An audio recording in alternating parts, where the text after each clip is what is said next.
Meron ng persons of interest ang pulisya kaugnay sa pagsabog sa parking ng NAIA Terminal 3 noong Sabado. Posibleng resback ito ng mga kolorum na taxi at porter na apektado ng crackdown ayon sa Manila International Airport Authority. Nakatutok si Mark Salazar. Isang mahinang pagsabog lamang ito nung Sabado ng umaga sa open space parking ng NAIA Terminal 3 sa Pasay.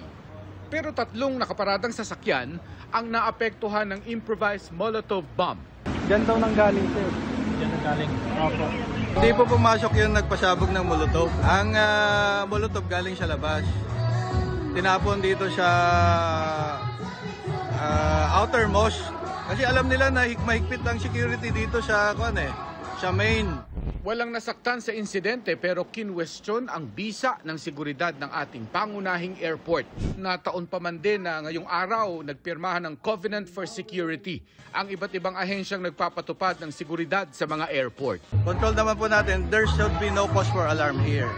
Dahil itong insidente na ito ay nakikita natin na these are not the handiworks of terrorists. Kaya wag po tayong mabahala.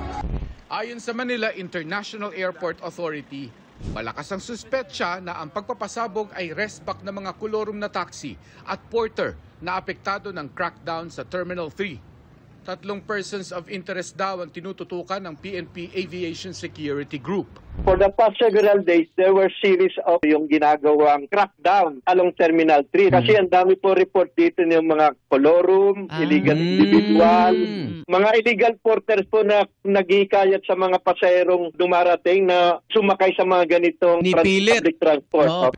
Sabi naman ni Brigadier General Jack Wangki ng PNP AVSE Group, mga barkers sa kalsada sa labas ng open parking ang target ng follow-up operations nila. Possible na malapit yung mga barkers na nambibiktima ng mga dumarating na pasahero. In the guise na ginaguide sila, tumutulong sila para mapasakay yung mga pasahero natin na dumarating ay binibiktima nila. So ito, pinatanggal ng security natin dyan sa area. Yun yung possible na ginawa nila.